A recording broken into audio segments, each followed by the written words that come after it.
Bonjour à tous, c'est la rentrée. Nous sommes très heureux de vous retrouver pour une année riche et nous avons commencé dans notre diocèse avec la joie de 4 ordinations de diacres en vue du sacerdoce le dimanche 8 septembre en l'église de Saint-Germain de Saint-Germain-en-Laye. Mais aujourd'hui, nous continuons surtout dans cette rentrée avec la proposition du mois missionnaire extraordinaire qui va commencer le 1er octobre. Et nous en parlons avec vous, Monseigneur, pour vraiment essayer d'abord de comprendre pourquoi vous avez tenu à ce que nous répondions présents à cette invitation du Saint-Père. Vous savez que le 1er octobre, c'est la fête de Sainte Thérèse de l'Enfant Jésus. Et nous, Français, on est assez habitués à associer immédiatement Sainte Thérèse de l'Enfant Jésus et la mission universelle. Elle avait dans son cœur, dans sa prière quotidienne, cette présence de l'appel missionnaire, et elle était missionnaire. Alors comment on est missionnaire dans son Carmel? Voilà. Est-ce que nous sommes tous missionnaires? Bien sûr, on est tous missionnaires et j'aime bien l'expression du pape qui dit « nous sommes tous une mission ». On n'est pas missionnaire, on est une mission. Tu es une mission, je suis une mission, c'est-à-dire que notre être baptisé est un être envoyé. Et la foi qui nous est donnée, la grâce de la foi, de la connaissance de Jésus, nous ne pouvons pas la garder pour nous.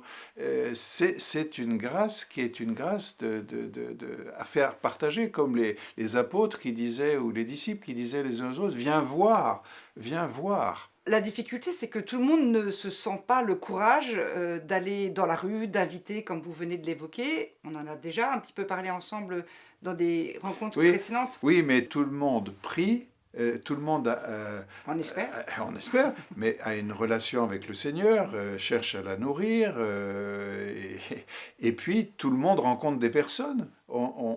Même si on est très seul ou trop seul souvent, on a tout de même des relations par le téléphone, par même SMS, mais notre vie est tissée de relations avec d'autres personnes. Et alors, est-ce que cette relation est une relation où nous laissons parler notre joie et notre amour? Pas forcément d'abord et tout de suite en parlant de Jésus, mais en diffusant et en manifestant tout simplement l'amour qui est dans notre cœur. Et d'où vient cet amour si ce n'est du Christ, vous comprenez? Et est-ce qu'on peut être chrétien et ne pas oser la mission? C'est comme si vous me demandiez, on respire, est-ce qu'il faut respirer pour vivre? Est-ce qu'il faut respirer pour vivre? Est-ce qu'on est obligé de respirer pour vivre? On respire pour vivre, c'est comme naturel. Alors que dire à ceux qui n'osent pas annoncer? Ceux qui n'osent pas, il y a ceux qui n'osent pas prendre certaines formes d'annonce. Voilà. Mais je pense qu'il y a beaucoup de personnes qui annoncent par leur manière de vivre, leur manière d'être, les choix qu'ils font et aussi les paroles qu'ils prononcent sur tel et tel sujet, vie courante. Ils sont missionnaires. Et ça, ils le découvrent eux-mêmes et ils découvrent qu'ils ont eu l'audace tout simplement d'être eux-mêmes, d'être chrétiens, d'oser dire qu'ils ont été à la messe le dimanche, été au mariage ou bien à l'enterrement de la tante Berthe. Ils le disent comme naturellement, et ça c'est déjà missionnaire, ça sort naturellement. Et la conversation après s'ensuit. Et puis, il y a aussi la manière de vivre, qui est la première étape souvent de la vie missionnaire, et l'amitié qu'on a avec les personnes que l'on rencontre.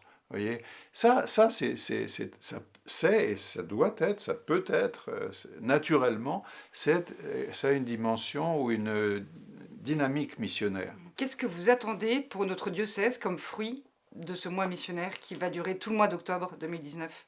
J'attends que ça nous réveille sur deux plans. Le premier, la perception du dynamisme missionnaire de l'Église dans le monde. Vous voyez, par exemple, le pape est en ce moment en train d'aller dans l'océan Indien rencontrer les chrétiens qui sont là-bas.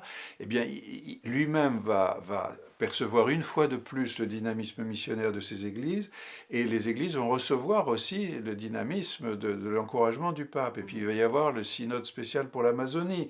Il faut être assez attentif à tout ça, et que ce soit notre affaire à nous aussi, pas simplement l'affaire des autres. Donc ça, c'est l'attention missionnaire, et pour ça, les œuvres pontificales missionnaires font des choses et font connaître, et c'est très important.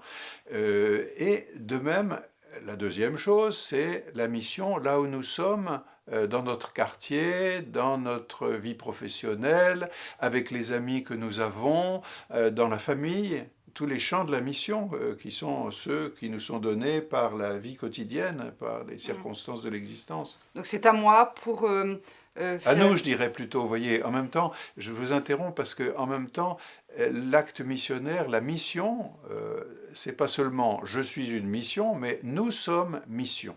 Nous sommes mission. L'Église est mission. Les chrétiens sont mission. Voilà. C'est pas un groupe qui se réunit pour dire des prières en catimini. C'est pas non plus un groupe qui fait des réflexions en chambre sur ce que doit être la société de demain. Non.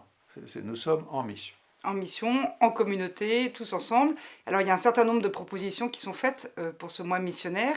Vous pouvez toutes les retrouver, évidemment, dans vos paroisses. Si ce n'est pas le cas, n'hésitez pas à interpeller votre curé, votre EAP, votre conseil pastoral. Il est encore temps de s'emparer des quelques initiatives. Et puis, il y a des initiatives qui peuvent aussi s'étendre tout au long de l'année pour éventuellement grandir un petit peu plus tard, notamment pour se lancer tout simplement chez vous, la prière du mois missionnaire.